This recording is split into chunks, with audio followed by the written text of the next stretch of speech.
We'd like to welcome you to the garage.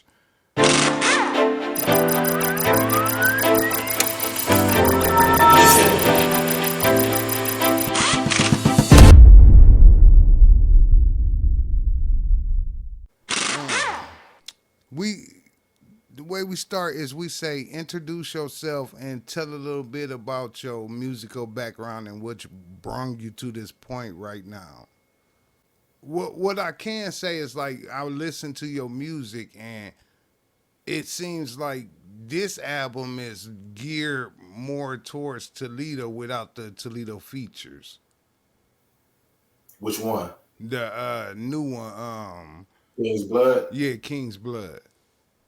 Wow. That's interesting. You said you feel like it's geared more towards Toledo without the Toledo features. Yeah, Whereas Black Cotton was kind of bigger but had the Toledo features. yeah, and then it would just say that it was a Toledo uh, made for Toledo because it had Toledo features, but it sounded more worldly to me, you know. And you think King's Blood sound more Toledo? Yeah, well, it's Or not. No, or no. more like I'm speaking, or more like I'm speaking more directly to Toledo. Yes, Because of like the clips that's on there, like the yes. Like certain people gonna understand that you was. It's like you speaking to Toledo. I not. I didn't mean to say like it was I'm sound. sending the message. I was sending a message to Toledo. It was cryptic. It was like an encrypted message to Toledo. Well, I think I got that message. And you Yeah, know, you get it, you get it. yeah, yeah. Okay. Yeah, we can discuss it a little bit. You know what I mean? Yeah, you know, it's a lot of people that want to hear stuff about you in the city. Yeah. You know, so I asked some people some questions that wanted to ask you some stuff. Okay. All right. Some controversial stuff. Yeah, yeah. But you know, I feel rap is controversial. Yeah, if it's some shit from the past and all that, that shit ain't nothing. We can definitely talk about all that shit. That ain't nothing. Yeah. Yeah. But I What? know it's people want to know about the way certain things look, the aesthetic of certain things, and the way things look right now with certain different things. I know it's like barbershop conversation. Niggas probably got questions as to why certain things look the way they look, you know. But them Yeah. questions is like, and I, if you can ask me, but I'm probably gonna answer them the same way. Like they probably for somebody else. Yeah. Well, let You me put it like this: you heard the clips on the album, right? yeah. First question that somebody gave to me is like they well no, it ain't a question. They heard a rumor that you was sending shots at someone on Black Cotton, you No, know. I definitely wasn't sending shots at nobody. Okay. Yeah, Black Cotton was about uniting the city. I got everybody that I fuck with, that I could reach, that can give me a verse back, and that I had a phone number to call, that I got a relationship with. I wasn't going on my way to go get niggas, but I did my best to show like a unity on that album, like how Texas niggas do it. You listen to Black Cotton, that's like when you listen to them Texas niggas and they heyday. You know what I'm saying? When you hear everybody on the shit, Yeah. that's what I was doing. And what did you do that for at the time? Like, did you had a spotlight and you was bringing everybody with you? That's the way I saw it. I saw that it was gonna be a big moment for me. So why not make it about, you know what I'm saying, us, and kind of lead by example. Like, okay, I can come out and complain a bunch about what the city ain't doing and what niggas in the city need to be doing, or I could just do it. Yeah, make it change. I could just do it. So that's all I did. I put niggas on songs with each other that didn't even know they was gonna be on songs with each other, and you know what I'm saying, and things like that. So I mean, I feel like if you get to counting, I got some veterans on there. I got up and comers on there like Donovan Knight. You know what I'm saying? Like, um, I really was just trying to do something. That was my that was my executive producer hand. That was my Dr. Dre hand. You know Yeah, what I'm saying? yeah. You're trying to produce something special. And how did it turn out? Well, I love the project. You know what I'm saying? I think the project is amazing. I think you was out the city long enough to bring a different sound back to the city with the same city sound. You get me? Hmm. Like you was way, yeah, and you can hear that. You know what I'm saying? Even in the recording, you can hear it. Um, uh, Shout out to the producers on that Black Cotton project. Day One, that's a legendary West Coast producer that's been produced for anybody from Cube all the way down to J Rock from TDE. I mean, and everybody in between still doing this thing today. So shout out to Day One. My man B Banger, he didn't produce hits for Cameron. You know what I mean? Out of Columbus. Shout out to him. You know what I mean? I did a little bit of shit on there. Shout out to my man Zach Saucer, Don Saucer, Saw Mine Studio, where I recorded that project at. You know what I'm saying? That's out here in Arizona and Mesa. Yeah, yeah. that was a special moment. I wanted to put people in their pocket where I felt like where they shined at. Like if you listen to Black Cotton, if you like listen to Interstate J on the song I got with Interstate J, I feel like I don't have another song on the project like that, but we both fit cohesively on that song. And I feel like I put him in the pocket right where he fit at. King Well, Keys on the second song, Living. well, Right? I think you brung him out of his comfort zone into that pocket on that song. Interstate J, like I think yeah, I think that was a little like It's that was, producing. yeah, that was a banger, yeah. Like, but my favorite on there, I done forgot the name of it, with the guy that got the weekend voice, um, That's my man Zach Salter. Yeah. yeah, that the third song on the yeah, that remind me of when Weekend first came out. Like the beat even had that feel where it you had to fall into a groove to listen to it and really get it, but by the third verse you was fucking it up. You know what I'm saying? Yeah, that's Zach Salter. That's my man out here. That's my man Don Salter, who owned the biggest studio out here in Arizona, man. Saw My Studio. That's his son. He making hella moves out here, man. Y'all can check him out. But that's on my own, number 5 on Black Cotton. Yeah, Yeah. produced by Day One. Well, do you think you did enough for that to move on from that, or did you move on from it for other reasons? I feel like I owe that to everybody.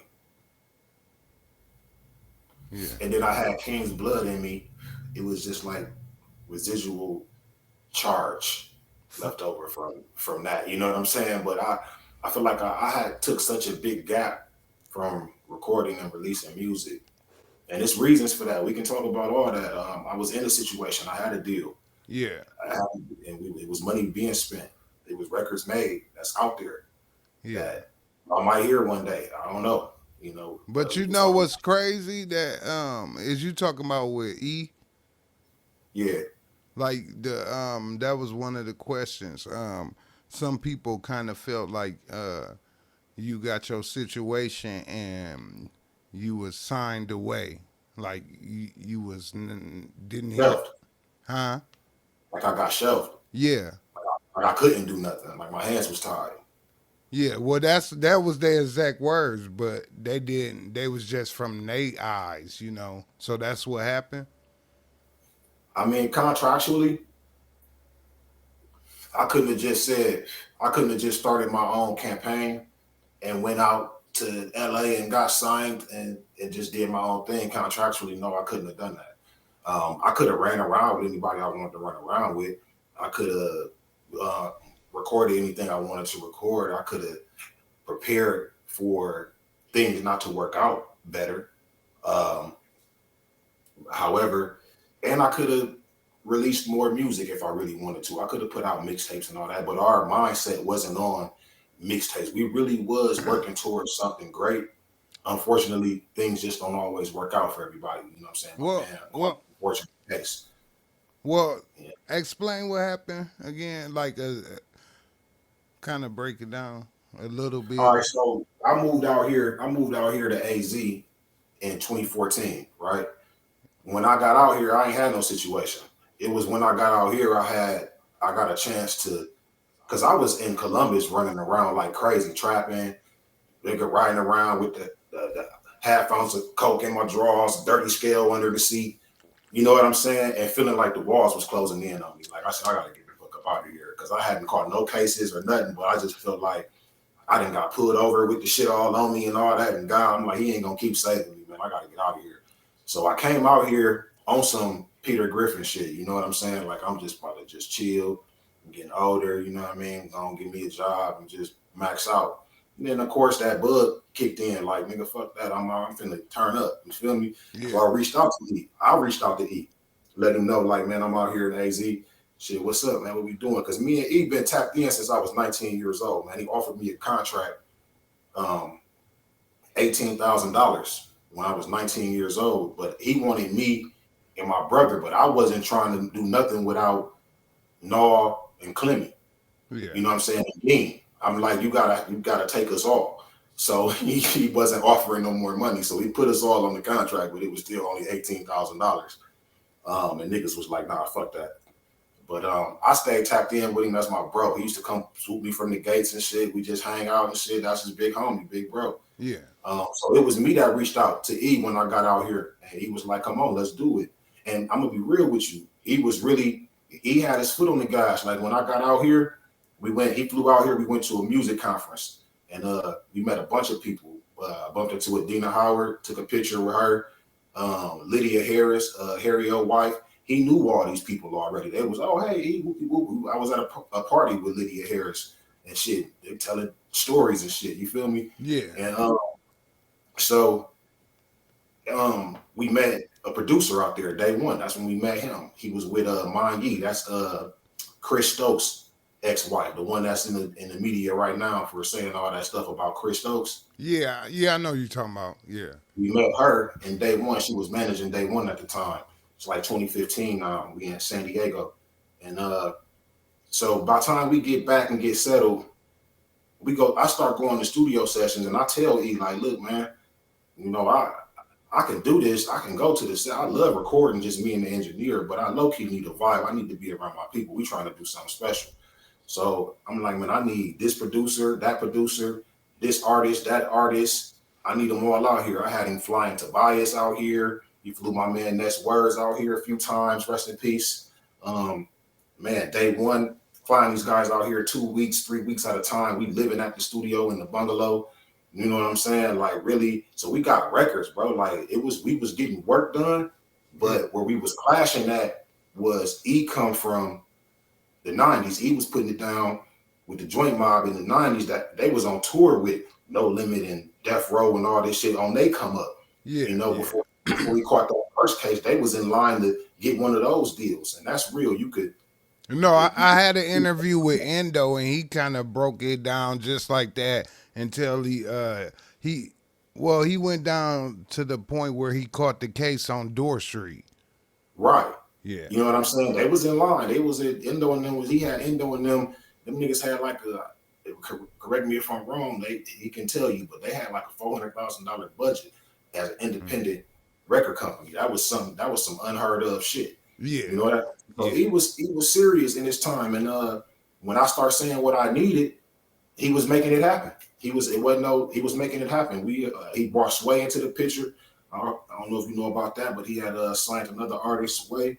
We was all vibing, man. And I don't know, man. It's like when you're not in charge of none of the business decisions, you know, all you can really do is make the music, you know, be positive and you know, you can throw your ideas and shit out there, man. But sometimes, man, we all got our ways of being stubborn.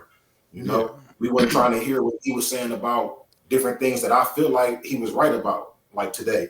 But it was different things that he wasn't really trying to hear that we was bringing to the picture as far as the way the game then evolved and how content and different things is done now and how you do have to keep coming with content to stay relevant. You know what I mean? You can't just fall back.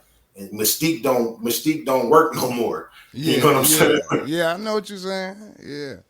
So, like you saying, it kind of like fizzled out.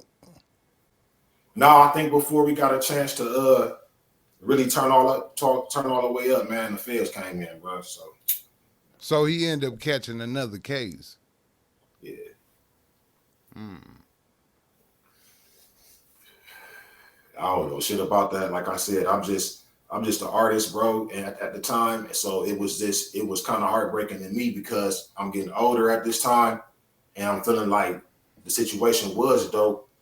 I feel like we dragged our feet a little bit, but we was at the brink of okay, let's get these videos shot. But the way everything went down, it just kind of left the situation like, man, you know, I gotta move on from that. I don't know, I done wasted already too much time from that. I gotta be my own man and do my own thing, regardless of where that take me. So You know what I'm saying? what happened to the music that you recorded during that time? Little E Records owns that. Mm. Yeah. I had put out some songs. If anybody probably remember, I put out like some songs from that time and Yeah. shit. And then it wasn't the way that it wasn't the album that we planned on releasing. It was just like some uh some songs that wouldn't have made the cut anyway. Yeah. But then I took him down, you know, cuz was in jail and we had a conversation and he ain't telling me to take him down, but I just took him down because at the end of the day, I was like, I'm really truly moving on. You know what Yeah. I'm saying?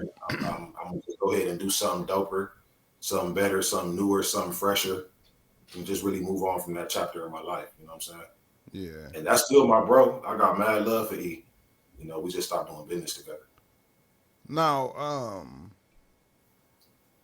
that's what Endo said is that he had a lot of songs and stuff that got taken up in the raid and that was lost in there.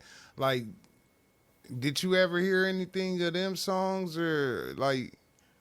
Do E got a catalog of unreleased? We had Endo out here when I was working on that project. We had Fluendo out here. He was out here and he was tripping off how things was different. You know, things was different. But man, we really could have made some shit happen out of that situation had they not came in the way they did though. But I ain't hear none of those songs or I don't know nothing about no raids or nothing like that. Me and Dude never even our the extent of our relationship was really a brotherhood. Me and he used to spend hours on the phone talking about sports and women and places and food and Yeah, he was really a brother to me when I was a young dude, 19, 20, 21. He would, you know, come swoop me, take me around places, take me to different I ain't gonna say to where he was taking me, but he was taking me to places, you know what I'm saying, and yeah, just showing me what, you feel me? I learned a lot from me. yeah. But so, like, was you under contract or you? It was just a We brotherhood. signed a contract. I was under a contract. If I wasn't under contract, you know, it was times where I was frustrated. I would have been did something, but I was trying to honor that contract. You know what I'm saying? So he learned from Joint Mob, so the contract got more um, contracty.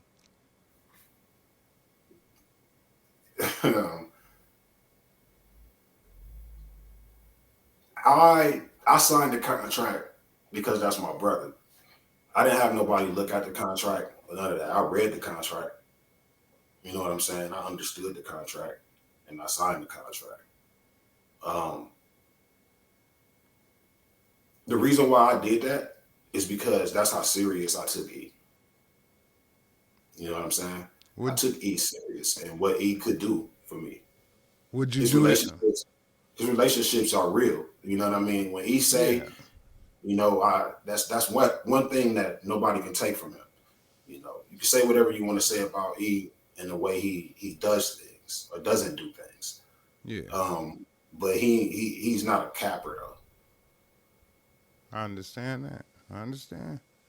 You know, would you do it again like that? Nope. I would have asked him to build something with me. Yeah, If you believe in me, if you believe in me that much as an artist, I know, and then I know the extent of our relationship. I know he knows me as a person more than a lot of people. It's probably one of my closest people. You understand what I'm saying? Know me more than a lot of people. yeah, So uh then so he knows my character as well, and he knows that I know my shit, you know, and Yeah. we could have built something. But he had already built that house. You know what I mean? Yeah. And I think he was just trying to redecorate his house. He wasn't trying to build that new. And I never ran into him like that either. But if I had to do it again, I would sit down with him and try to build something, because I do think out of Toledo, he's one of the people that could have actually been a dope exec. You know what I mean? Yeah. Like, man, that's rough. Like, have y'all had conversations about no, that's personal, so He's still in it, bro. At the end of the day, he's still doing this thing. He still got little E records, and I'm pretty sure he probably still is cooking up something, because that's how much he loved this shit. That's why I said that he really would be a dope exec, because a lot of niggas get in this shit because they got dope money, and you know how niggas just want to spend some money, get a barbershop and a little club and do some shit, fucking a record label and all that. No, he loved this music shit. He was the nigga that in 5th grade, kindergarten, whatever, 5 years old, stood up and said, I want to be a record executive. yeah. You know what I'm saying? Yeah, Like, I understand. Well, let me ask you a different kind of question. Like, from the years of dealing with local um, street funded people.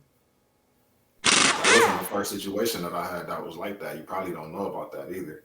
You said that was your first? That wasn't the first situation where I was signing somebody that in that type of manner. But you remember the CD where I was sitting on the Southgate sign? Yeah. That was Detroit niggas. You were signed to him? Yeah. I recorded that whole project in Detroit on the Detroit niggas beats. I don't even remember their name. I remember who I was signed to, of course. I'm not gonna say his name because I'm not. A lot of people don't know him, so I'm not finna be saying names and shit. But Yeah. a family member of mine was married into his family.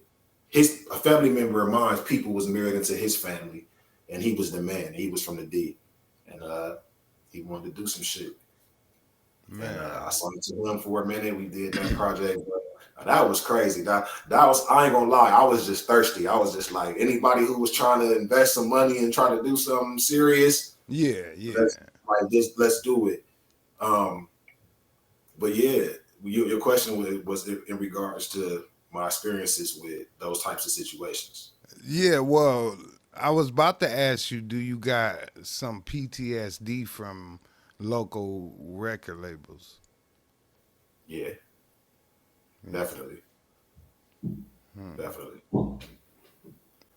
But it doesn't, not to the point to where like that's where I'm at right now. Yeah. I want to do it. I'm just not thirsty like looking for somebody. I'm looking for somebody, but I haven't found the person that I'm looking for yet. But I'm looking to turn somebody up. Yeah, but that in the form of um producing and writing and stuff like that though, right? Yeah, Yeah, because speaking on the PTSD, don't take this the wrong way, but you signed all your prime away. yeah, for sure, for sure. Mm. But you have to understand though, there's an accountability that I have to take in regards to I never really wanted it. Never really wanted what? So when I started rapping, bro, I wasn't rapping to be on TV. Yeah. And anybody will tell you that, bro. I wasn't walking around trying to be Jay-Z. I wasn't walking around with an aura like I'm gonna finna be Nelly, nigga. But wait. I just wanted my peers around me to just be like, that nigga. I just wanted niggas to know I get busy. Like when you come outside in the neighborhood, you want to be known for what you known for. You know what I'm saying? You the nigga that ball, you want niggas to know that nigga get busy on the court. A lot of niggas didn't give a fuck about taking it to the league. They just wanted niggas to know I bust your ass on the court. You know Yeah. what I'm saying? Like I said it in a rap on the last song on King's Blood. I said I never thought about monetization and all of that. So you understand what I'm saying? Yeah. Like I was also just on the lyrical, hip hop, the art of it. Just know I'm nice. I bust your ass. I'm gonna shut the cipher down. And then once shit started to become about business and all that, I was still in a dreamy state. Yeah. You understand what I'm saying? Everything, because you got to understand, a lot of attention and all that came quick. With the attention came drama, niggas you don't know taking shots at you. You got to defend the crown or whatever. Niggas think you got the crown, so you got to defend niggas thinking you got the crown. You understand what I'm saying? So, Well, let me ask you about your approach to the beginning of everything, because like the reason, well, when I finished letting you explain it, I understood what you're saying, like you, but you came in this mug taking shots. you need the stories then. You want the real stories. Yeah, like So I I'm want gonna to. give you the real stories then. Check it out. I never took no shots. I'm finna tell you what everything that happened. Jay-Z and Nas was beefing. That was the biggest thing in hip hop. Yeah. We was at the time where it was the younger artists in the city, which we were at the time.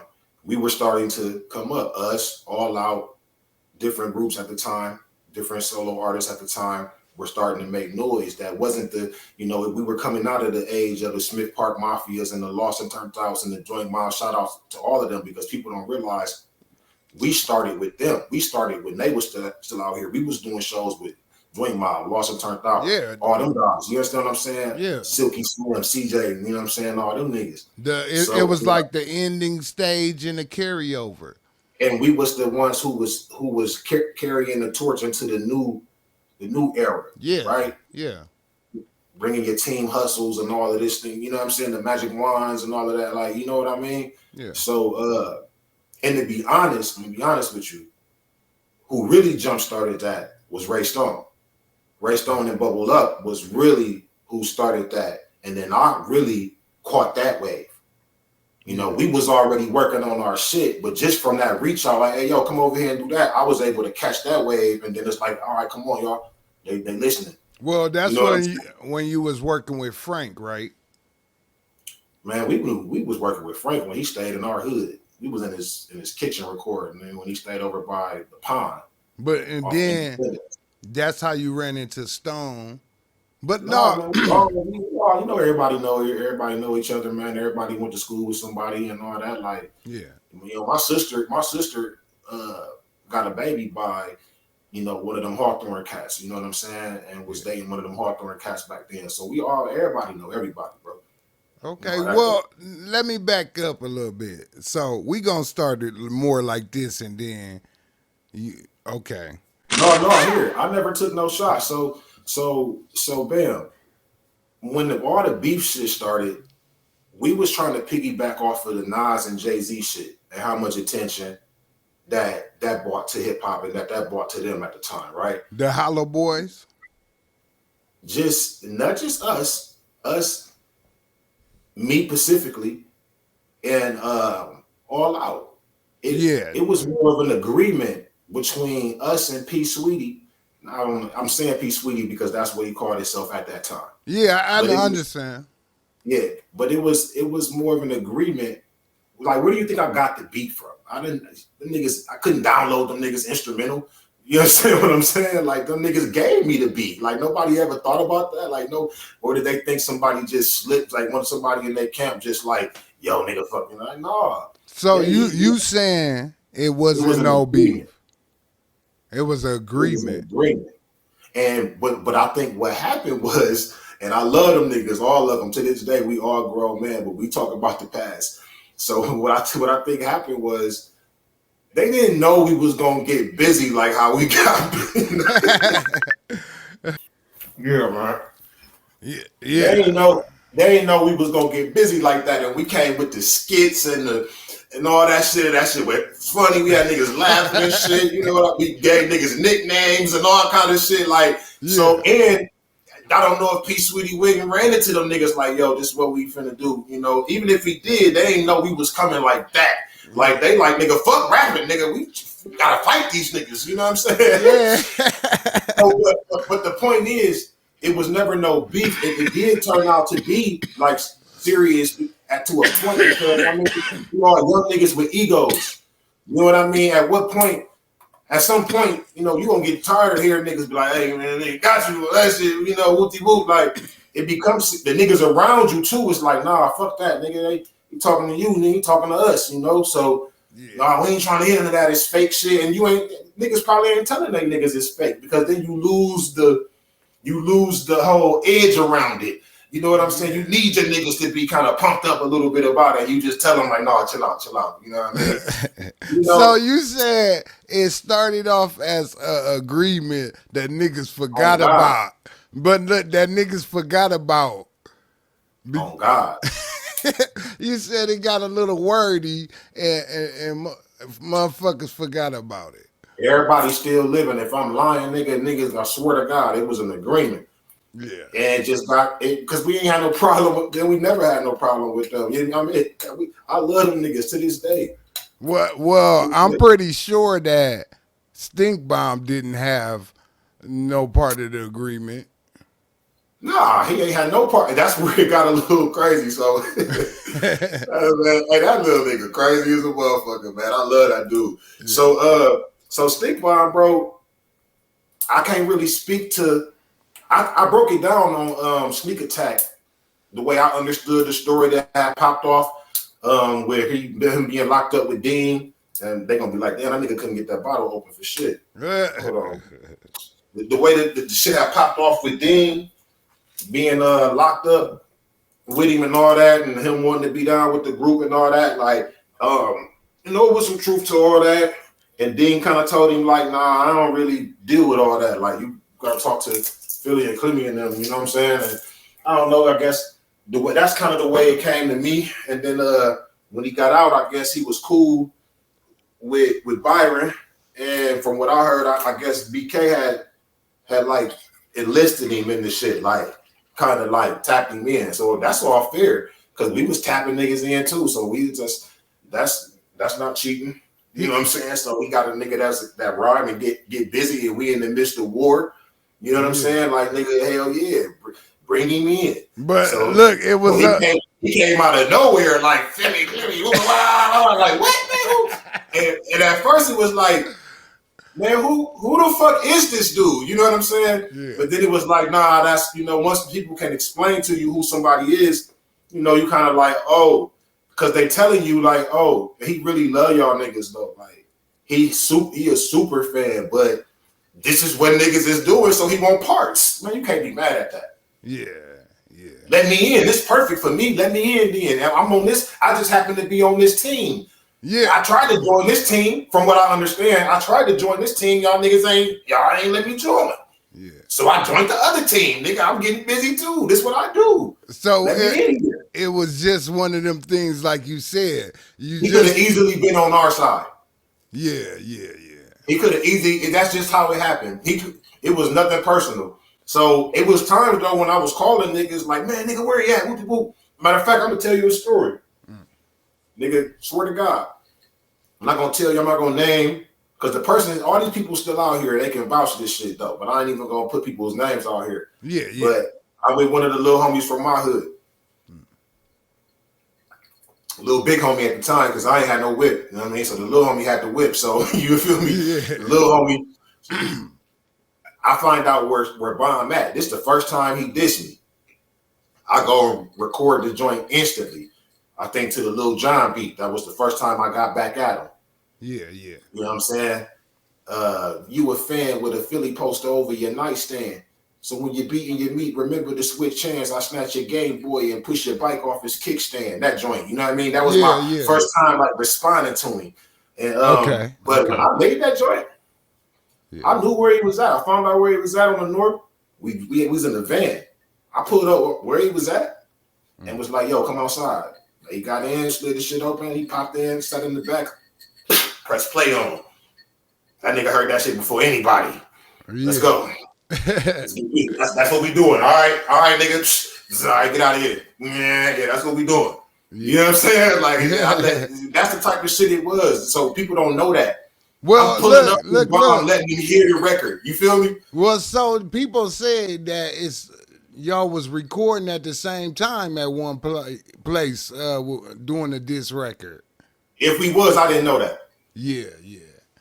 Because at that time it could have got bad. I'm not even gonna lie. The shit with me and Bomb, at certain times it was fun, and then at other times it got irritating. You know what I'm saying? Wait. Was it the thing that he was getting busy? Nah. It Yeah. was just like I was just like, man, do something else. You know what I'm saying? Like, okay, we 6 albums in. You understand what I mean? Like but no, if you ask me, when I did the joint with Critical and we put Chris Siege and all them niggas on the joint, we was rapping on the Eminem shit where Eminem was going at Benzino and all that shit. When we did that shit, that's when Bomb was like, man, I'm tired. He got tired of the shit. He was like, I'm done. This nigga rapping, bro. You know, I heard that from niggas. Like that nigga said, like, yeah, man, I'm done fucking with Philly because Philly he ain't gonna stop. Wait, let me ask you something and keep it all the way 100 because we passed them times now. All right, what was a time when Bomb took a punch at you where you was like, yeah, I'm gonna fuck this nigga up? Bruh, it wasn't never the music. It was just like behind the scenes. See, you gotta understand. Bomb is his baby mama and my baby mama live in the same house, my nigga. Oh shit. When his kids is born in my hood, my nigga, I'm going over there picking his kids up every day, my nigga, playing with his kids and shit, nigga, loving though. They like lovingly, like I didn't know, you know what I mean? This is my people over here. He just happened to have a baby with Shorty, you know what I'm saying? So, with twins with Shorty. So my baby mama at the time and her, they was living together. That's what really squashed the beef. Because it was like, man, what the fuck is we doing? Like, I'm really seeing your kids every day. I'm over here playing with your kids every day. My girl over here, she got a baby on the way. Yeah, you understand what I'm saying? Yeah. And like, this shit dumb. We don't even know each other. For one, all our niggas, we all know each other niggas and shit, but we don't really know each other. And everybody's saying the same thing, man. Hey, cuz don't really got nothing against you, bro. Bro really love you, bro. Bro, a fan. I'm like, bro, he hard too. Shit, I want to work with him, you know, whoopty whoop. But it was a time where it was just like, because I don't know you, and because this is going further than what we was doing with All Out and all them. You know what I'm saying? Because All Out was probably somewhere making real records again. Yeah. You see what I'm saying? By that time, like, okay, you did your thing, you made your name. Now come with some real records. That's where I was getting irritated. I was like, nigga, come with some real records, all right? Because I was at the phase where I was ready to record real records. I linked up with Gutter Dave and his whole team of producers at that time. He was like the first niggas to really discover them in the city.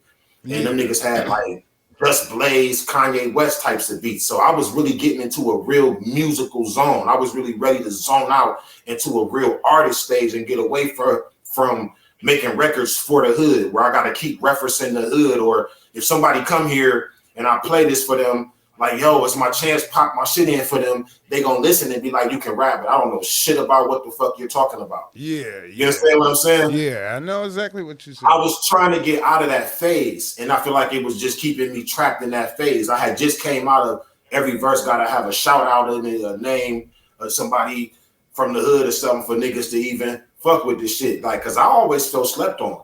Keep it 1,000. Like, I always felt like an underdog. I never felt like I was that nigga. Ever. In the city? Ever. That's rough. From the city, no, I think I always feel like I felt slept on. Like, I'm like, because the things that niggas did here, right? The things that niggas did here has absolutely nothing on the shit that went over niggas' heads. It's like, and I just feel like any artist feel like that. And I feel like when you talk about the city, right? It's a lot of shit I could say, right? But at the same time, it was always somebody else doing their thing at the same time. Like, that I can't take that away from. It was niggas that was trying to get their foot on the gas and do the same thing the Hollow Boys did, but we just happened to get our shit off first. Yeah. You understand? But no idea is original. We just happen to have access to to a nigga who had time to sit there and download all the beats. It took time to do all that shit at that time. Juan We just Gotti. happened to have a nigga that'd sit there, and he was one of the first niggas on that Napster and whatever the fuck that shit was. And You talking about all, Juan Gotti? nah, not Juan Gotti. My man Jamal Karn. Oh, Shout out to my man Jamal Karn. Okay. Yeah, he that nigga had everything we needed. You know, we was burning the way he was helping us burn CDs, and then he just started giving us the beats, giving us CDs with all the instrumentals on them, and we just started going crazy. It wasn't never no plan, or nothing. What about the Ray Stone disc? Was All that right, so we clear. So with the all out shit, it wasn't no beef. It was planned. With the Stink Bomb shit, it was all fair and love and rap beef. He joined in on their team. He was getting some licks in for them niggas. You know what I'm saying? Let's end that story correctly though. We ended up doing a song together that everybody still loves to this day. I wish we would have got a chance to perform that shit together, but we ended up doing a track together. And from that day on, man, we've been brothers, man. I love Stink Bomb, man. I love everything he do. I always thought that he was one of the most talented artists from the city. And we've had personal one-on-one conversations at times when I've told him, like, yo, you need to get the fuck out of there. Like, get the fuck out of there. Like, you know, you need to be on the West Coast. You need to be in Atlanta. You need to get out of there. That's my man. So I've always tried to, you know, steer him in the right direction anytime we've had a chance to have a conversation. Yeah.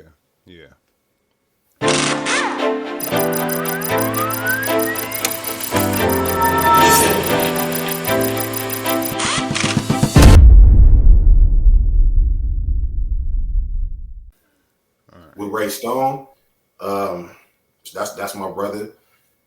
Ray Stone, that situation, that one was more. You finna get the drink chat stories. Yo, check this out. So with Ray Stone is a character. As you can see to this day, like he still do characters and shit. You know what I mean? He always been like that. I knew Ray Stone since before we was known for rapping. Yeah. You know what I'm saying? Before both of us was known for rapping, why we knew each other. Like, so I'm gonna take it even further. Ray Stone was on house arrest off of Monroe. This is after he put out the Bubble or Nothing joint, which is one of my favorite. That and Mr. Latone solo CD, Mr. Latone from Smith Park Mafia. Those two CDs are my favorite Toledo CDs, hands down. Period. Mr. Latone is my favorite rapper from the city, period. But anyway, So he put that out, then he was on house arrest in a little spot. He was in the basement off of like Monroe and Upton and shit somewhere. And this is before I Love Money, before my CD, before any of that. Yeah. You know what I'm saying? Before any of that, my first shits. So I'm going over there all the time. I'm catching a bus, getting dropped off, whatever, from the hood to off Monroe, where he was at, and just throughout the day, nigga, all day, just down there, just kicking it with my nigga. Grip was coming through. I think E might have even rolled through a couple times, but that's where I met Grip. LC, we called him Party Time. LC would fall through over there. And we would just be over there kicking it. But I would literally be over there when nobody was there. It'd just be me and Ray. You know what I mean? Just keeping him company, just laughing, smoking. You know, this nigga telling me all kind of crazy stories. I can't, I'm not going to repeat none of this shit, but yeah, you know what I mean? Yeah. You know, so it was real genuine love there. It was a real vibe there. And then he was linked with niggas from my area. You know, his label and all that was niggas from my area. But see, my area was we was sectioned off. Niggas don't really know that. Like we really was sectioned off. Like them my niggas, but those wasn't my guys. I was closer to Ray Stone than I was the niggas from my hood that he was dealing with. That was funding Bubble Up. The niggas that was funding Bubble Up, I was closer to Ray Stone than I was to them, and they was from my neighborhood. And that's just being real. So when things got funny between me and Ray, things also, you got to believe that things would have also got funny between me and that section of my neighborhood. because that's their money. Right? So you gotta think niggas is in bubble up. Like nigga, if you DJ in that club bubble up, nigga, you better not think about playing no Philly shit. Niggas got told, like, nah, hell no, I cut that off. You don't play no Philly shit here, nigga. Wait, Nah, you it can't be was I sound don't know clubs. they Look, I don't know clubs to control what was played, nigga. I can't be mad. yeah. Yeah. This is what's being told to me though. But I know for a fact if I owned the club at that time, niggas, I wouldn't play none of that shit. Yeah. You know what I'm saying? But that because that situation was more personal because me and Ray was really brothers. And when I did the diss song towards the All Out niggas on the Still Hollow Volume 1 on the Everybody Get Your Roll On beat, and I said, what I was doing was jumping out in front of niggas being able to say anything about me not having a big body on Twinks, because I don't care who you were. If Ray Stone, being who he was at that time, came to you with that song, nigga, at the time, Ray didn't even have a big body on Twinks when we made the song. You understand what I'm saying? Mm-hmm. So whoever LC was the only one whipping at that time when we made that song. You feel me? Yeah. So yeah.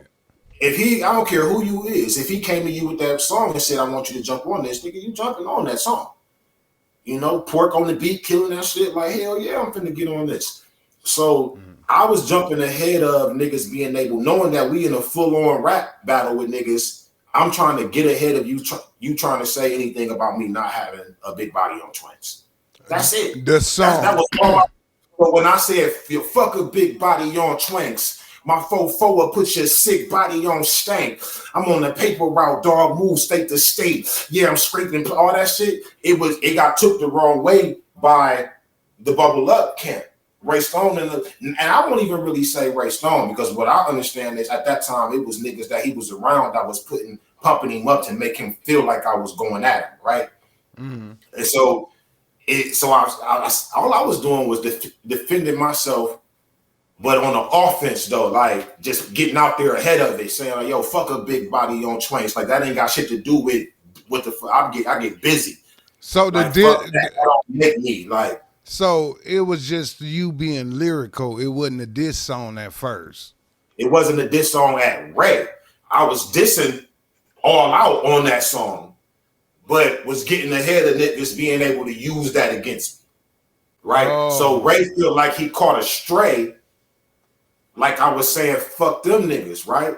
Because I might have even said something else about niggas thought I was with Bubble Up or something like that, or like it might have been a little line on another little line on there too. Because niggas, I don't think niggas will just jump out the window just because I said fuck a big body on Twinks. Yeah. So it might have been another little questionable line on there too. But it was all aimed at what I was dealing with. It was all me being on the offense and being lyrical about what niggas could possibly say about the situation. You can't say a nigga got dropped from the Bubble Up situation because I never was with Bubble Up. I just fuck with them niggas and fuck a big body on Twinks. What that got to do with me getting in your ass?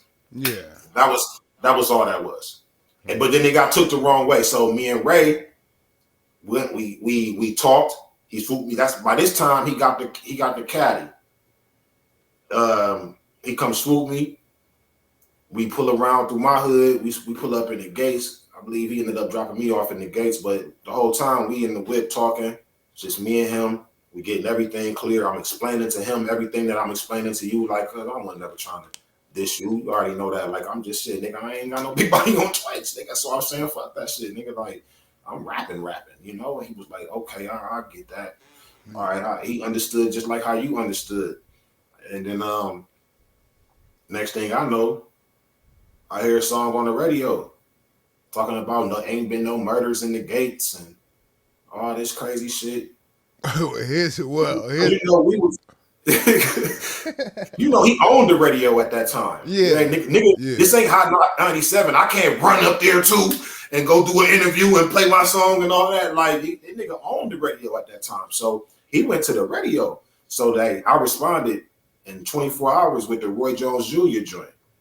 You know what I mean? And I got busy on that joint. Mm-hmm. So at this time, I don't know if Ray just already had made the song and the song was so dope that he was like, fuck it, I'm putting it out because it's not that much of a diss, because it really wasn't.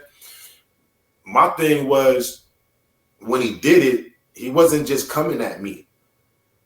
He was coming at the whole hood in a way. When you say stuff like that, like it ain't, you know what I mean? It's so it made me mad because yeah, it is just little rap shit. But I feel like niggas need to be madder, man. Like y'all niggas ain't mad about this shit. Like, you know what I'm saying? Yeah. So when I seen how everybody was just like, man, nah, man. I'm like, okay, man, let me get in this nigga ass. So I get in the nigga ass and try to schedule a fight with him. And a fist fight? Man, me and Ray was on the phone because me and Ray was really brothers. I had some OGs from around both our way. You know what I'm saying? Because niggas don't know. I didn't grew up on the west side, the north side. Every niggas will tell you. I lived out Booth where the jail at now. You know what I'm saying? I used to live on Woodstock. You know, all that. So, you know, I was around the UV niggas. You know what I'm saying? Coming up and all that. Rest in peace, Woo. You know. Mm-hmm. You know.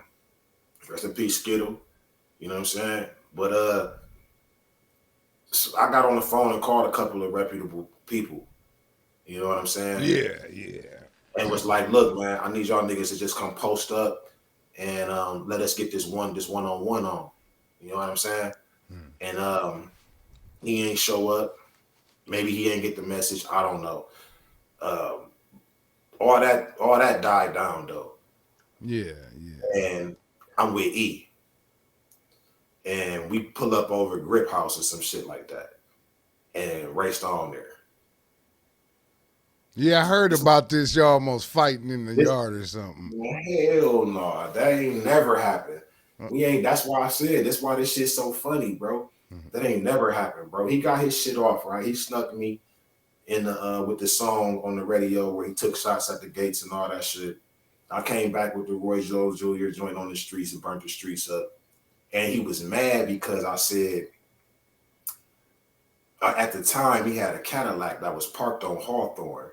And that motherfucker was leaking transmission fluid all over the goddamn street. So I was a rapper. I rap about current shit and try to hurry up and get it out while it's current. So be like, it rained. So I was like, I leave you in the street leaking fluid like your Radillac's transmission. At the time, you could just ride up Hawthorne and see that bitch like, damn. You know what I'm saying? Yeah. So he was mad about that. He didn't care about nothing else. Like he didn't care about nothing. He like, man, why you have to say that about the life, man? You know. So when I seen him, that's all it was. That's all it was, man. Why you have to say that about the life? Yeah. And man, we sat there and laughed and played Madden, man, and smoked and shit, man. In Grip, he'll tell you this, man. Niggas about Grip will tell you this, man. We ain't argue, we ain't fight. We didn't do none of that, bro. We laughed about all of that shit. And we sat there and smoked and played Madden, man. That nigga didn't care about nothing but what I said about that Cadillac. That's funny. And that sounds my like nigga a real player, man. My nigga a real player, bro. He ain't taking nothing serious. It ain't. How can you have rap beef with Ray Stone? That's basically what it boiled down to. It's like, yeah, I gotta make a song and shit because the nigga said the little shit about the hood and all that, but how can you, for one, I love this nigga. And for two, it's Ray Stone. Not saying he's soft. He a player. You feel me? Like, how you gonna have beef with a nigga like rap beef with Ray Stone? Like, no, you either gotta have real beef with this nigga or you don't got beef with him at all, man. You know what I'm saying? Yeah. So, well, I got how. Well, all right, I'm gonna tell you this. When I was making Black Cotton, Clemmy was that interview had already just dropped. It was new. Those pieces were supposed to be on Black Cotton. Yeah. And he knew that. I told him, like, we on the phone chopping it one day, like, yo, nigga, I'm that interview, nigga. I appreciate it, nigga. You was showing a nigga mad love. Whoopty whoop. Hey, I'm gonna chop that shit up and be using that shit on my album because that shit dope as fuck. I'm gonna be using some of them pieces on this album. He like, oh, hell yeah, straight up. So I had told him that and I just never ended up doing it. And then why wouldn't the artist use pieces of somebody speaking on them in such a high light? You understand what I'm saying? No, I understand that. I understand. If I'm speaking to the city, why wouldn't I use an ambassador from the city speaking in his own voice and in his own opinions telling y'all something that I want to tell y'all, but it just don't sound as good coming from me as it do coming from him. So I was right in the beginning when we started talking about the album. It was a message to the city. Yeah, it was a message to the city. So, what message is that? All right, so but no, because I kind of wanted to keep going into the new joint. So No, like see, you said, yeah, but we gonna just it's a message to the city, and he just the messenger. yeah, okay, okay. He's just a messenger. But I just used him to be the. I just used his clips of him speaking about me, which is within my rights to do, to deliver the message. That it just sounded why. Hey, shit, there you go. He's saying everything I want to say. Let my nigga tell you, because y'all respect, you love and respect him. You yeah. know, so why not have somebody who the city love and respect put you up on game about who I am? Because everybody don't know. So was that a reach for your flowers or uh what? Explain the message, to me. It was almost like a fade to black moment. Hmm. It was almost like a fade to black moment. Like, this might be the last time you get a full length project from me Hmm. as a solo artist.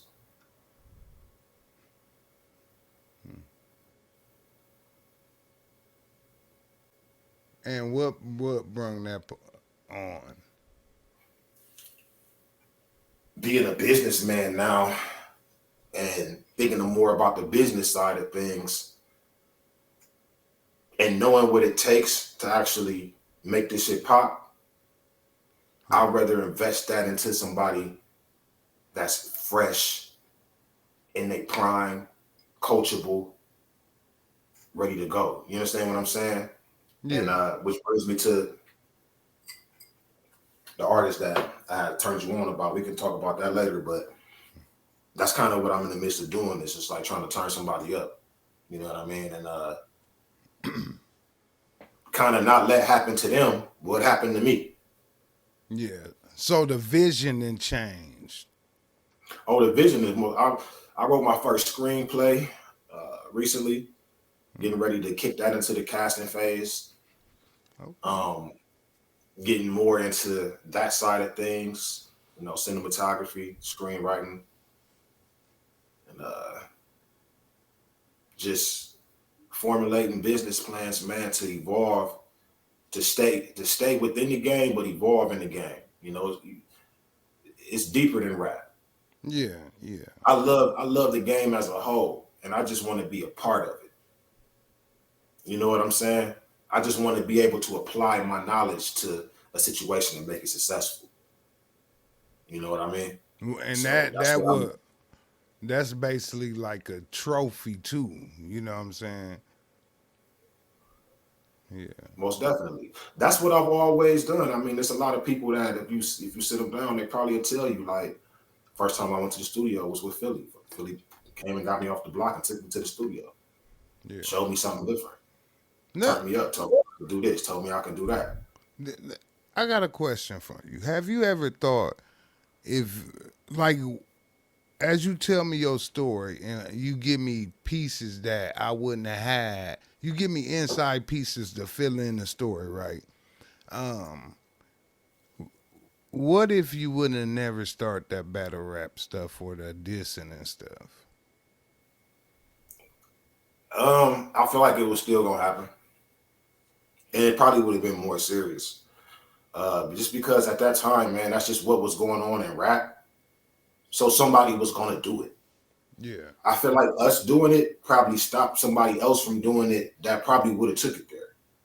Because we Yeah. did it and we made it entertaining and we made it fun and everybody got their shit off and people got to choose sides and it is what it is. It was all rap. We kept it rap. But I feel like us doing it put attention on it and it made it to where if you did want to do that, if you was if you was any kind of real nigga, you like, oh fuck that, I ain't doing that shit because for one, them niggas did it first. You Yeah. understand? Yeah. Yeah. Like, you understand what I'm saying? So I feel like we might have put out some fires before they even started because somebody else would have tried to do that shit and it could have got ugly But between them. like since you started it that way, they didn't appreciate the real music because But like see, you gotta understand, I went to Atlanta, turned up and had a whole different experience, man. I was in Usher's house with the U's on the gates, you know what I mean, in the studio with him. I'm in Jody Breeze in them apartment, chilling, nigga, watching Law and Order while Jody Breeze bagging up perk with his socks on and shit, because I'm running around with my man Noah. That signed the jive. He on Chris Brown first album on number 9 and all this shit. So at this time, he was the nigga. So I got to leave Toledo and go full-fledged head first into a whole different experience. And when I left there, I went to Columbus. They didn't know me for shit. And I turned up and made a whole name for myself to where they speak on me in the same light there as they do in Toledo amongst the music scene. And they don't know shit I ever released in Toledo. You understand what I'm saying? mm-hmm.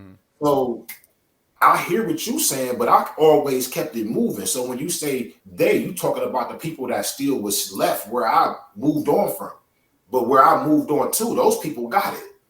And wherever I was at, they got it. You see what I'm saying? So it was like, and it was people still at home. I was checking for a nigga and kept up with a nigga and seen the involvement of what a nigga was doing. But you're right. A lot of people at the crib still associate me with that, but that's because they stuck on that. That's like when you listen to some of your main artists. Nas just put out 6 albums. Biggest criticism has been how much time between albums and production. Nigga just put out 6 albums where he rhyming like he in his 20s. The beats is fire. And the nigga put out 6 albums in 2 years. And niggas is still talk about they want to hear it was written. And all of that shit. You understand what I'm saying? So it's like, that's all it be, man. Niggas just still want what they remember. They were getting ready for school, listening to certain songs or hanging out with the homies, you know what I mean?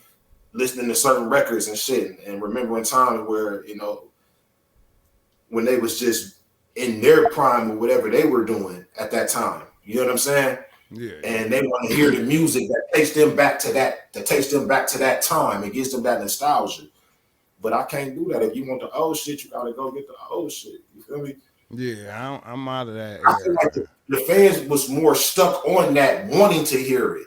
Not, it wasn't that they didn't get a chance to know. I put out enough music for niggas to know what time it was. Niggas just wasn't as interested in that music at the crib as they were in the music that was shouting their name out and dissing other niggas. And that's just what it boiled down to. Yeah. Everybody was getting some energy off of it. You know? Yeah. Did you recreate yourself when you was up in Columbus, or did you straight Philly P? I evolved. If before I left Toledo, I put out a CD called Cosa Nostra. It had beats on it by Gutta Dave Okay. and probably a couple people from his camp, Team Hustle. It was the first CD that I put out since the first one, Make It Take It, that had all original beats on it. Okay. Everything in between those 2 CDs was mixtape, probably like 20 something, damn near 30 mixtapes. But the first one, Make It Take It, and the last one, Cosa Nostra, before I left Toledo, was all, you know what I'm saying, straight up beats and produced by the homies. If you listen to that, anybody who remember that, I was in song making mode when I left Toledo. I was in artist mode, digging deep into artistry, trying to find that artist and pull away from all the hood shit. You know what I'm saying? Yeah. Already before I left. So before I left Toledo, I was already in that bag. I had already put out a CD that was like, I was in that bag. So when I got to Atlanta, you gotta understand, I'm around a whole different nigga. You know who Ray Daniels is? Yeah. The nigga who got the nigga, that's who was managing my man. This is where his start was at. Was where the scene, what I pulled up to was where he was at. Banja and all them, everybody he talk about on his podcast, that's who I was around. That's the camp. That's where I was sitting at the table with all these niggas. Noah was signed to D. Angeletti, and Ray was his manager and his man. Yeah. So you gotta understand. I'm in there. I'm around a whole different level of professionalism. When Ray talk about, man, the nigga Teron was coming to the studio and was living in the studio, nigga, we was coming and recording at that same studio. When they do the interview with D-Dot and they say that Noah and the nigga, this Cash Boys, and the nigga Noah wasn't coming to the studio, nigga, he talking about us, nigga. We the niggas that wasn't coming to the studio. We just, you know what I'm saying? You know what I mean? But it was Noah's situation, but that's nigga that we who we talking about. So I'm coming back with a whole different level of professionalism, a whole different way of approaching song making and records and all of that. Well, so was the reach back to Toledo way to show your growth with that the Black Cotton? I don't put people on songs that I don't love and respect. Okay. Right. Donovan Knight, there's even a Donovan Coleon, there's even a connection there. You know, my family is married into his family, you know, okay. And my daughter's mom is married into his family. You see what I'm saying? Mm-hmm. His family has been my family as long as I've been alive. Yeah. See what I'm saying? I'm talking about to where I've been at their family reunions, running around with they, you know, with all them and shit. So at the end of the day, that's family. Magic Wand is family.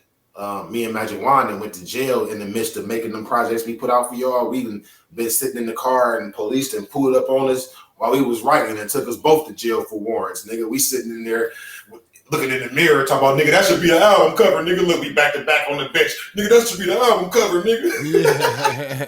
You know what I'm saying? Yeah. You know, that's my brother. Motherfucking Clemmy on there. That's my brother. B Wills is my cousin's, like my first cousin on my mama's side. Mm. B Wills is my first cousin on his mama's side. And our family's always been close. You know what I'm saying? Eastwood, that's my man from LA. He used to be signed to Death Row and all that. That's just my man. That's my brother. We've been rocking since I was in Atlanta. I met his cousin out there in Atlanta, and me and his cousin just been brothers ever since. So Eastwood, that's just been my man. That's family. Turk, the only person on there that I don't have a real, true, genuine connection with. You know what I'm saying? So when you say it was a reach to my family. That's all it was. King Keith, that's my brother. That's my fucking brother right there. Like, that's my mama's best friend's son. That's my brother. We all, you know what I'm saying? Like, yeah. It's real family. Everything it's all there. Like, even TK on there, that's my first cousin. Mo Dirty, that's my nigga. Me and him the same person. He from Detroit. He used to be signed to Proof. You know what I'm saying? Me and him, we like the same fucking individual. You know?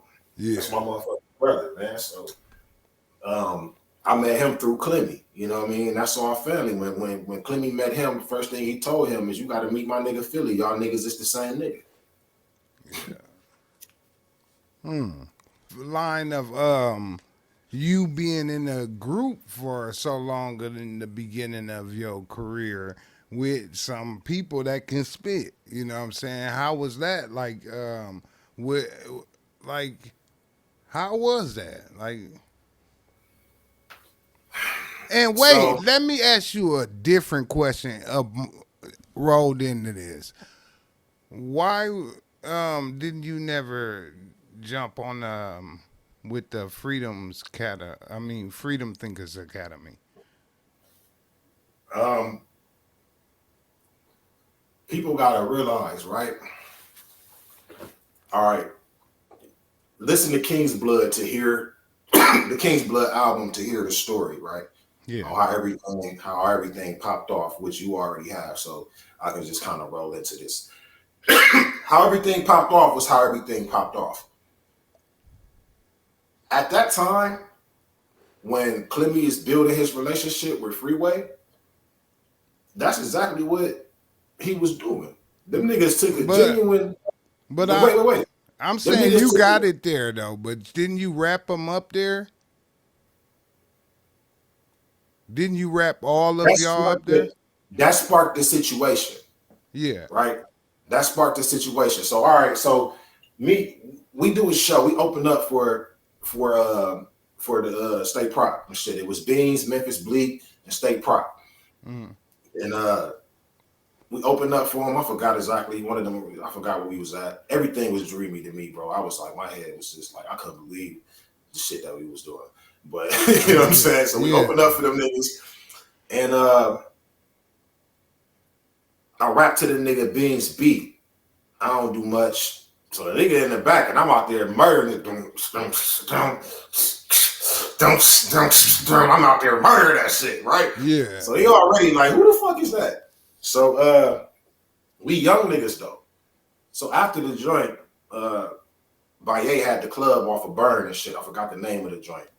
So, but I know Baye. Baye and my mom go way back to the Vilbies and all that shit. So, Baye club got rules. You gotta have on hard bottoms and all this kind of grown up shit. And we got on jerseys and sneakers and shit. And of course, these niggas do too, but they who they are. You know what I'm saying? Yeah. So we get Baye to let us in. I don't know, dang, pay him or whatever, let us in with the shit on, right? We in their section. This is the first time I ever smoked a backwood. The nigga Beans passed me a backwood. And I hit that shit. We got damn near threw up because, you know, we smoked swishers and shit at this time. So I ain't know nothing about no backwood. So B-House was right there. I asked B-House, I ain't gonna say I sent my nigga to, so I asked B-House to run to the BP right there on the corner and grab some swishers. And I think he might have had some in the car or some shit. So he went and grabbed some swishers. Yeah. So we smoking and shit. By the time we get outside, niggas rapping. So I start spitting the money shit because the money song I had was derivative from some shit Beans had. So some money, money, money. So, you know it had the same kind of flow, basically. The whole idea of the song came from it was homage to Beans. Like I would have had the idea to write that record the way I wrote that record. I was doing his flow. Yeah. You know what I'm saying? So I did that shit and I was going crazy with it, bro. The nigga had my head up against his head. Like literally up against his head, my nigga, while I was rapping. Nigga, like, I had my shit like this. Rocking with my shit. Yeah. And he looked me dead in my eyes. He hadn't even started criminal records yet. And this was before he caught the case and shit. And he looked me dead in my eyes and said, yo, I'm starting my own shit. Criminal records. Nigga, I got you. When I tell you I got you, I got you. And that was his exact words. Yeah. Niggas just, like I tell you, everything's so dreamy and shit. Niggas don't got no manager, none of that. So ain't nobody handling business. Nobody is making sure they speaking with the right people and they camp and getting the numbers and all that. But numbers end up getting exchanged. Or we get a number. And the number, we off like a digit or something. We call it a number. And it's a number at Universal Records, but it's like a non-working number at Universal Records. Because, you know, Universal own like a lot of this record company shit. Yeah. So it might have been Rockefeller, Def Jam, and all that, but Universal be like the parent company and shit. So it was telling us that we was calling Universal Records. And the person we were supposed to be getting in touch with was Lenny S, the legendary Lenny S. This is way back then. Oh, okay. We got the number fucked up. So to my understanding, they got another show in Columbus sometime after that. Let me go to the show in Columbus, somehow gets on stage and they let him bust. And he busts and do his thing, of course, right? And shit from there rekindled the situation, right? Like, yo, you don't remember in Toledo, we met, you know, my man rap for you, you know, whatever he had to do to get, but from what I understand from me and his conversations, that's how it went. Like he got on stage, did his thing, got a chance to fuck with the niggas again and refresh their memory. Like, oh, hell yeah, we remember you. Woo, woo, woo. And from there, it's been rocking. It was Young Chris and them and Free them there. And him and Free really took a genuine liking to each other and really formed a real genuine brotherhood that goes beyond music, business, anything, any of that. Like they really real genuine friends. You ain't never came back up in the conversation? I done been around them niggas. Yeah. So do you? I done been around them niggas. Like Free my man. If I see Free, we gonna holler. Like that's my man. I'm saying, Niggas why don't owe me. Niggas don't owe me shit though. You No, know what I'm saying? I'm saying like, why didn't you pursue that like he did, or pursue it? See, that's what I'm saying. It wasn't nothing that was being pursued. He wasn't really pursuing anything. That's what people don't get. Like Free really just formed a real genuine. It would be like to say that he pursued that.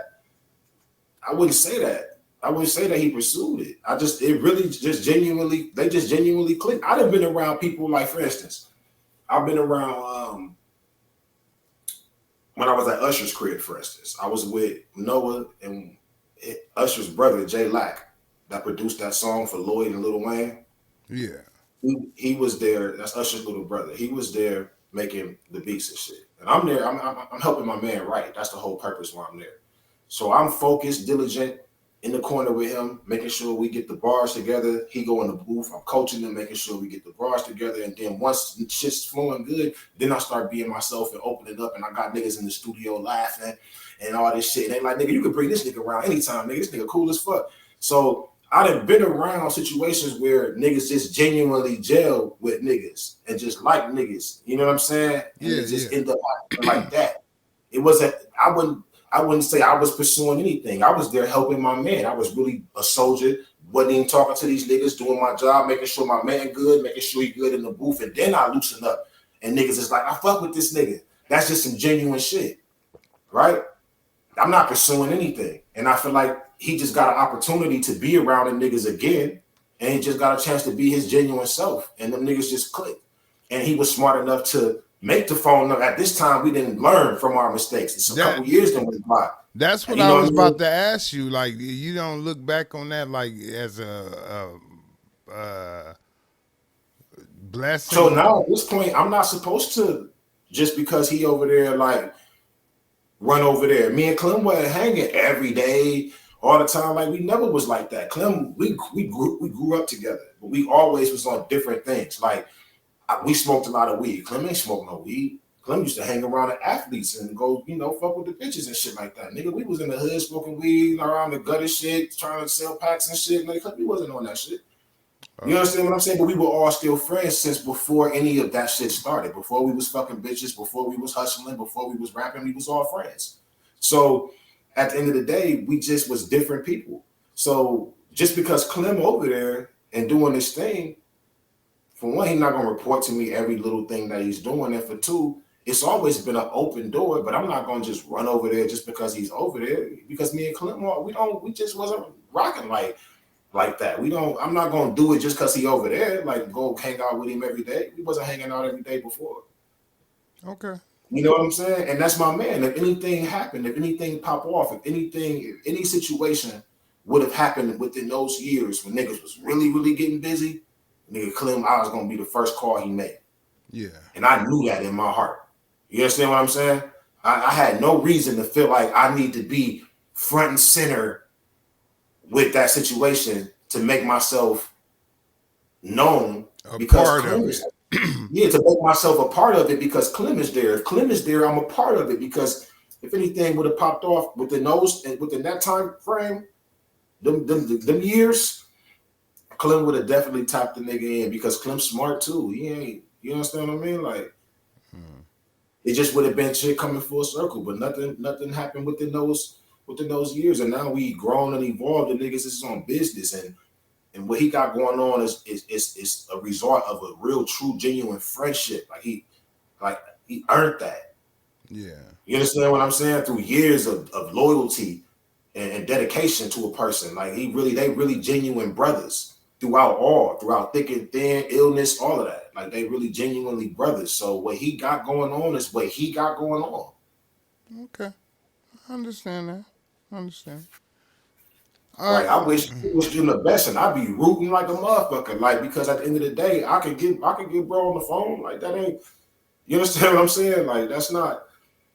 No, I just think that you would be a good fit over there with what they was doing. Like he said that before. My nigga just said that himself before. He'd have been like, nigga, you'd have been at some of these ciphers, boy, we would have been. Like he done said that shit, bro. It ain't never been no type of No type of nothing, bro. He done told me, like, nigga, I wish you was there, nigga. When I done been with him and Free, when Free stopped the show and let me rap. Yeah. Niggas don't know that, though. You know what I'm saying? Like, so Clemmy ain't never stood in the way of nothing. Well, no, I wasn't He's saying that. always been an open door. He's always been an open door. Anytime anything is going on, I can get Clem on the phone. Nigga, I see y'all out there with me, man. Get out here, man. Come on out here. Wooty woo. Wooty woo. I just don't be, that's just me, bro. I I just feel be that. chilling. All right. Let me ask you about something on King's Blood. The AU's groove featuring audio. Man, who did Dave tell who gave you that question? No, it's you gotta have it, like, cause in the middle of the album, it just the vocal stop and it just went through a beat, like.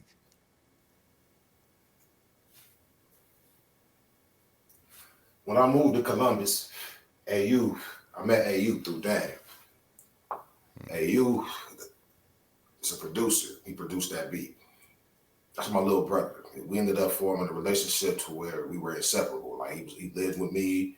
We was together in and out. I was smoking, he was smoking. I'm eating, he eating. He ain't have to worry about shit. It's my man. He wake up in the morning making beats. So in Columbus, I was releasing projects like I was releasing shits back in the day in Toledo. You know what I mean? It was doing shows, going crazy and shit.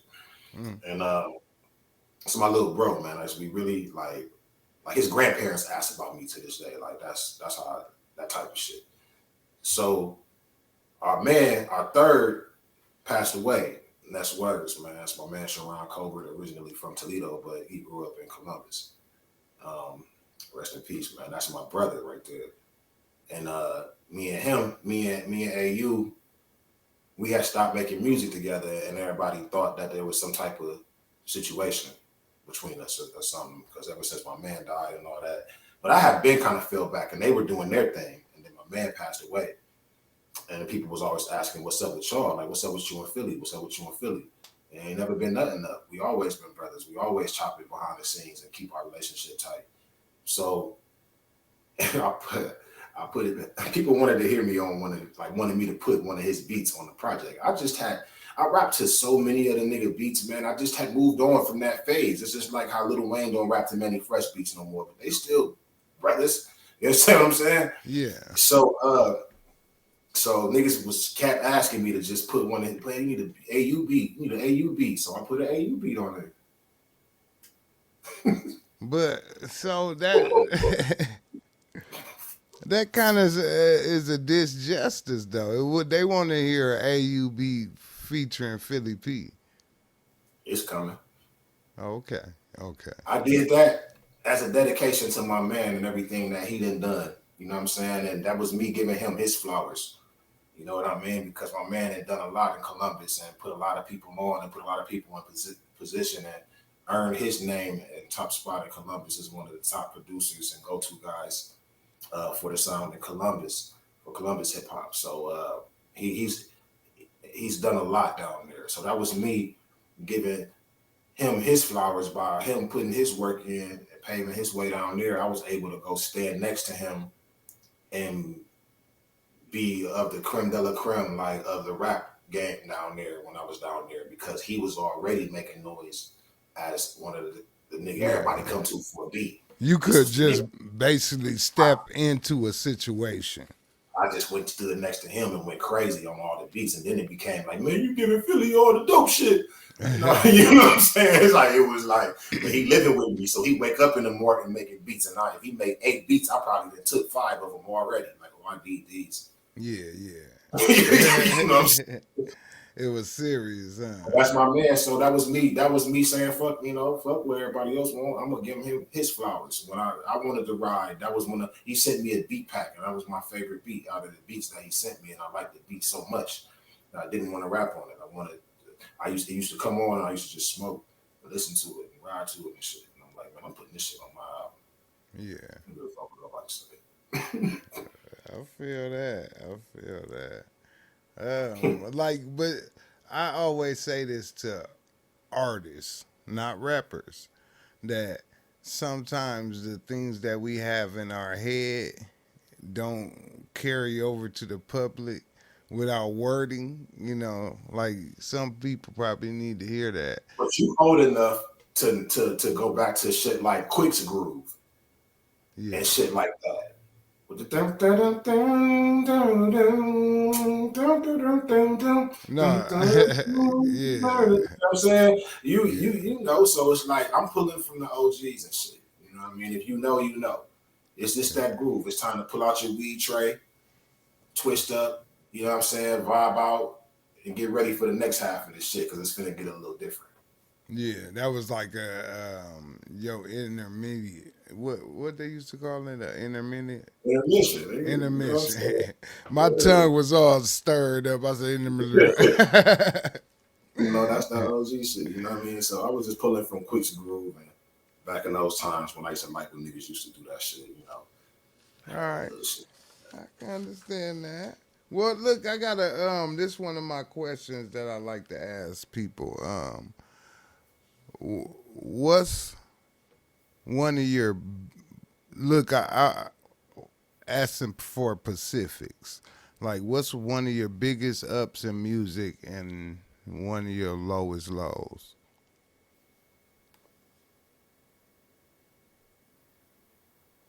My biggest ups is seeing people that I know for a fact that I got started with this shit, like doing extremely well and creating a blazing a path for themselves in this shit. So people like Interstate J, you know what I'm saying? People like Clemmy, um, people who I've been around in the beginning that I know that they would agree that I rubbed off on them. You know what I'm saying? People like Magic Wand, you know what I mean? Like, so when I see things like people like that, that's one of my biggest ups, right? Hmm. Um, Me personally, though, it'll probably be hearing myself on my hometown radio, on You Dig, on Ray Stone's song Big Bodies on Twanks. And then again when we were doing the I really wouldn't say when we were doing the Battle of the Week or Battle of the Beats or whatever that shit was called, but when we had that song You Dig on the radio and they was just genuinely just spinning that shit and people was requesting that shit, you know, that was probably a high for me because that's my hometown. You know what I mean? That's my hometown radio station that I grew up listening to and shit. So that I heard everybody's music on, you know, for the first time and shit. So it's like that was a high for me because you know, home is home. Yeah. A low, I can't really say I had a low. I had learning experiences. I don't think it wouldn't be fair for me to say my low because my low involved too many. It's it just it ain't just me. Yeah. You know what I'm saying? And I'd have to go too far in detail, you know, because I've been around other people's situations and, you know, the same kind of questions that you got for me, that I got for them. I've been around, like, if you feel like how you feel about the situation with Clemmy and Freeway, I done been around people who didn't been Freeway down there and fucked it up. no, So, but that's their low. I'm talking about what's your lowest low in music. but I'm saying, if you done invested a lot into that situation, if you got records and shit that you done wrote and different things that you were Oh, hoping to pan out for that situation, two checks that you was waiting on and shit, that's a low. You put everything into that. You put your shit to the side and said, hey, this is all about this right now, what a real soldier's supposed to do. well, that's you speaking your truth though. Like if it's your low is low, it's your low is low. It don't matter if anybody else is involved in it.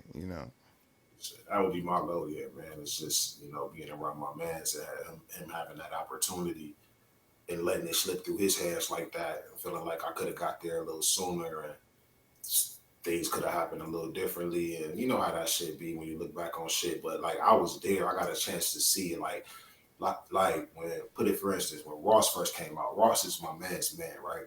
Yeah, yeah. Ross Ross used to write his rhymes. My man, before he was signed to D. Dot Angeletti, he was signed to Suave House.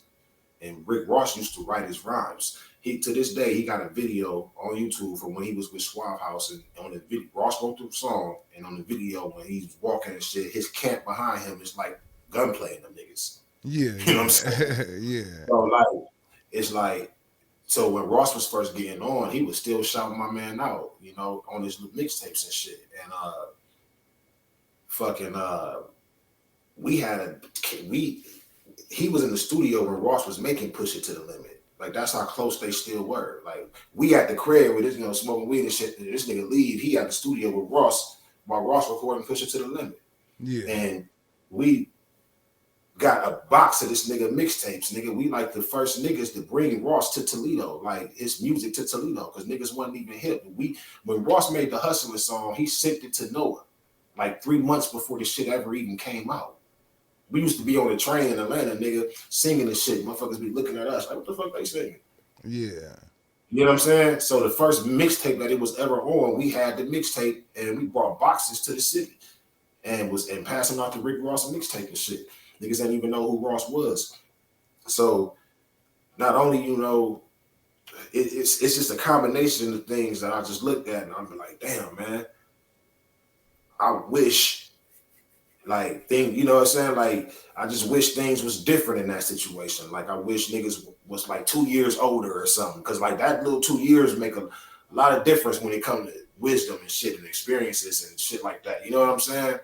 At that time, you know, 23 and 25 can make a big difference at that time. You know what I'm saying? Yeah. So, Yeah. That's true. for That's real, true. for real. So it's like niggas was just caught up in that. Everybody got everything. You got Ray doing the managing, you know. Yeah. Nigga signed the legendary D-Dot Angeletti, you know. Nigga like Ross' little brother and shit. Ross shouting him out and shit. Nigga calling him to the studio and shit. Nigga got me Usher crib and shit. You don't feel like there's nothing for you to do. All you gotta do is just do what a nigga call you there to do. Nigga, oh, you need help? You need me to write that shit? I got you. Woo, woo, woo. Yeah. Nigga, you just want me to come to the studio and vibe out with you, nigga? I'm there, nigga. What's up? While we going to Jody Breeze and them crib, nigga. All right, I'm there. I'm in there chilling, Jody Breeze back in Perk, nigga, with his house shoes on, watching Law and Order while cuz in the back doing a verse with the other boys in the hood, niggas. We Yeah. on the west side somewhere in the apartment, nigga.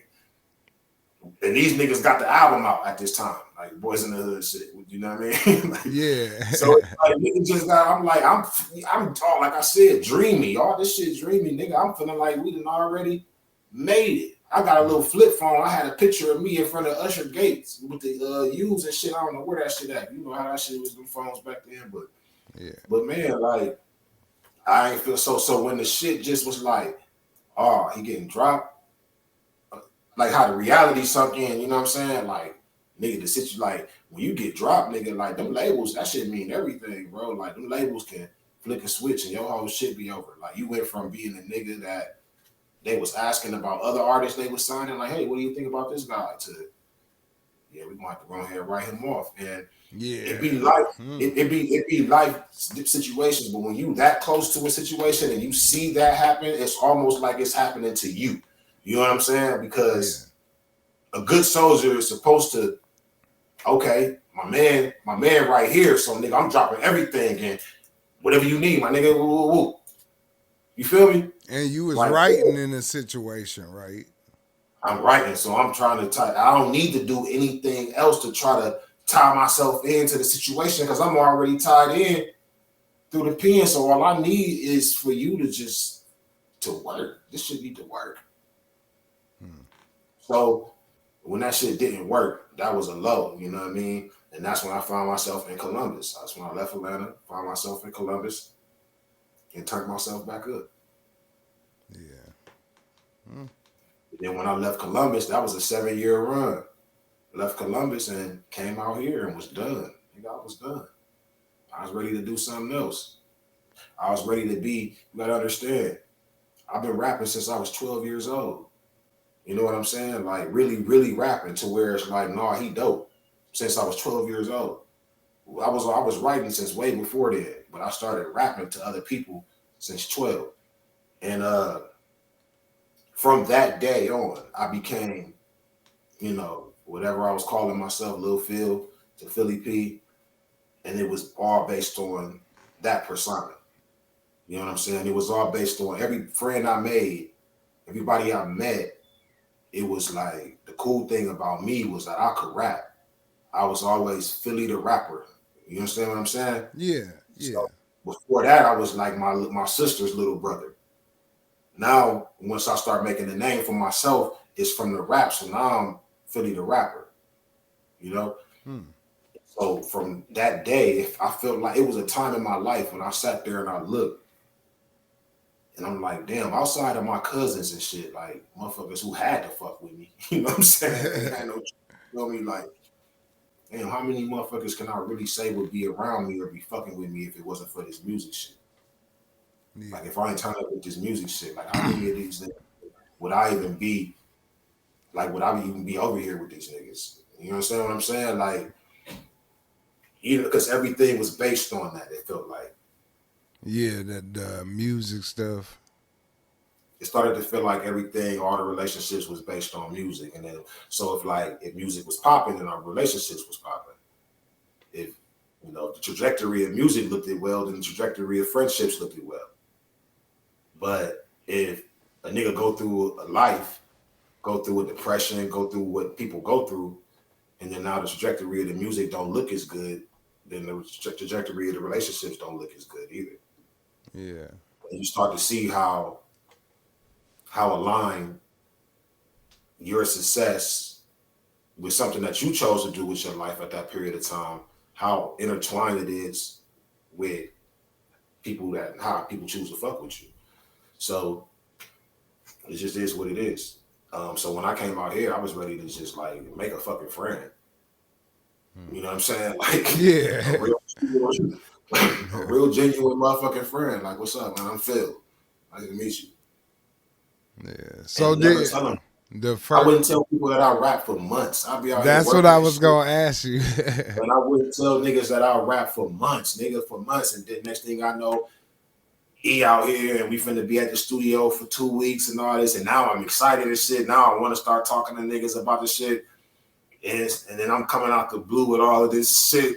And, you know, I'm talking big shit. And then niggas like, bro, you rap? Then Yeah. I play them this shit. Now, next thing you know, they want to tell everybody at the job. Like, I'm like, no, I don't want everybody. I don't want everybody. You know what I mean? Like, so, yeah. It was something No, it got different. to the point to where it's like I'm trying to do it. I'm trying to lead this bitch one day, and you just pop up and see a nigga on TV, but at the same time, I don't want you to even know that I'm doing it though. Like it got to that point, you know. That's where age kick in. At it become a tricky thing. It's like Yeah. you know, and when you're younger, you don't care. You want everybody to know. You want the world to know, right? Yeah. But You want to put it when you on? get No, go ahead. Go ahead. no, because that's you want everybody to know you to just know you for that. When they see you, they like that's that nigga that do that shit. You know what I'm saying? But when you get older, it's like, oh, okay, we still shooting for it. All right, we're gonna do it. We doing the business. All right, cool, let's do it. And you more so like try to keep it under wraps until you know you get the shit bubbling to a certain point. Then you want to like kind of be like, okay, yeah, you know, that's what I've been working on. You know what I'm saying? And Yeah. just in case shit don't pan out, you know. Mhm. And yeah, I was kind of in that phase where I was like, man, I didn't even want people to know that I was even pursuing it. Like I was doing it. I'm at the studio popping up, like you know, I was faithfully doing it, but I didn't want people to know that I was meeting out here and forming like friendships and bonds with and shit like that. I didn't want people to know that that's what I was doing. Yeah, cause everybody had latched onto that in the past, and you ain't want them to be fake. I didn't want them to just be a fan of that, you know what I mean? By the time Yeah. people did become fans of it, it was more or less, it was more genuine. Like my best friend out here, you know, once I put something out, once I put the Black Cotton album out, you know, he was riding around to it, and his son's teenager at the time in high school, and his son was really rocking with it, and he was letting me know, like, hey man, my son really liked that album, man. You know, and he was a real genuine fan, but I had already formed. I seen him grow up. But excuse me, I seen him grow up. I seen him grow up from like, you know, sixth grade and shit. You Yeah. know what I mean? So it was dope to see him then become a fan. Like, oh, okay. Like I didn't know you got busy, huh? Like this is dope. It was good to see that you can still pull in young fans. Oh, for sure. Yeah. For sure. It definitely felt good. But my love though, to be honest, it ain't even there no more for performing Mm. or being in the booth. My love is there for writing. My love is there for arranging, um, and being a part of artist development. But I have no desire. Like I might throw a song out here or there, you know what I'm saying, just to give people a little knock or something. But I have no desire to be an artist. Yeah. I don't love being in the booth no more. Y'all do that? Take that back. Let me get that again. Let me get. Yeah, it's hot in this bitch. Let me get, let me. No, I don't love that no more. I'd rather be out there by the boy with the nigga. Like, yeah, hell yeah, you killing that shit. Yeah. Run that back. You know what I'm saying? Like, no. Hit that. You gotta hit that line. Like, you understand what I'm saying? Like, nah, take a stop and stop. Take it back. Nah, you ain't hit that one right. I'm gonna tell you, you gotta say that like this. You know, because I wrote it. You know what I mean? Yeah. So I'm trying to guide you to the. I'm on my Dr. Dre shit. You feel me? Like I'm trying to really, and I've always had that though. That's the thing. I've always had that aspect, that part of me. So I'm just tapping into that. You know what I mean? I've always been that. You can ask anybody who got down with us. Like from Shannar to Clemmy, to Key, to Dean, I've always was the one like, no, hold on, stop it. No, you gotta do that part again. Say that like this. Yeah. It's just now you nurturing it and growing it. Yeah. I feel like writing is my talent that God gave me, and I used it to have fun doing something that I love. I love hip hop, but God gave me a talent to write. He didn't give me a talent to necessarily be a rapper. I chose to use the talent of writing that he gave me to rap because I love rap. I grew up in the era of rap. I grew up in the era of hip hop. But God didn't say, nigga, you're going to be a rapper. God said, you're going to be a nice wordsmith. You're going to be able to put words together very well, young man. You understand what I'm saying? Yeah. You'll be able, like, I could write an email out at work and people will be impressed. Like oh, you write really well. Like that started to happen. As I got into corporate America and things like that, people started to point out to me how well that I wrote, period. And I started to pay attention to it. So I started to write short stories. I started to write more poetry, and tap more into just writing as a talent, opposed to rapping. Rapping is more of a hobby that I took seriously. But the true talent that God touched me with is to write. Okay. And I think that I'll even enjoy writing music for other people more than I enjoy writing music for myself. Well, let's touch on the C Star, the artist that you're writing for right now. What is it like writing for? How old is this? She Yeah, like how is it writing for a young female? First of all, her pen get busy too. So I don't want it to be no misconception. Like Yeah. she start pen get busy too, but we're just trying to create, something major for her, something huge, and just really create that moment for her. But it's dope because for one, she from Long Beach, and she come from up under Snoop Dogg's movement when Snoop Dogg was doing the LBC thing, and he was trying to like really unite the city and everything. And he had I want to call it the ladies of Long Beach and all that. She was a part of that. Okay. She's got a video with Snoop and all that out from that time and all that on YouTube. But so that's dope because Snoop is what really made between Snoop and Pac, that's what made me want to rap. You know what I'm saying? So I still remember Snoop riding around the stage on the damn beach cruiser with the fro at the awards. Like nigga, that shit, nigga. you had to be there. You know what I'm Yeah. saying? Yeah. So Yeah. so just that connection, and that makes it interesting for me. Um, but she's a very talented artist, and I really believe in her potential.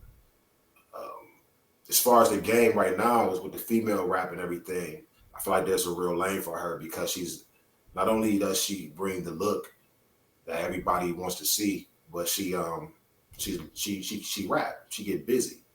Yeah. Whether she get help or whether it's just her, she really spit. You know what I'm saying? And I feel like it's her time because she done been a part of these different situations. I ain't gonna name none of the other situations. That's the most notable one, but um, she done been a part of these situations, and I feel like she's had an opportunity to play her hand certain ways. You know what I'm saying? To get it, to advance, Yeah. and Yeah. she stayed 10 toes down. So I feel like it's her time. So we're just gonna push this year. It's gonna be all about her musically. Hmm. Okay. Okay. Um,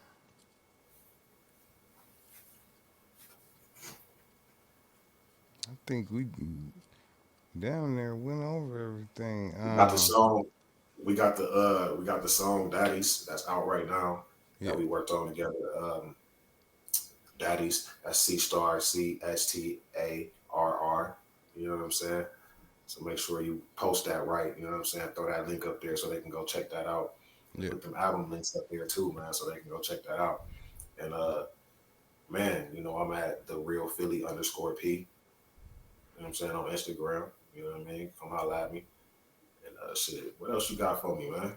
Well, that's the last one I had for you. I was like, what's next for Philly P? So basically, just that working on that project with her.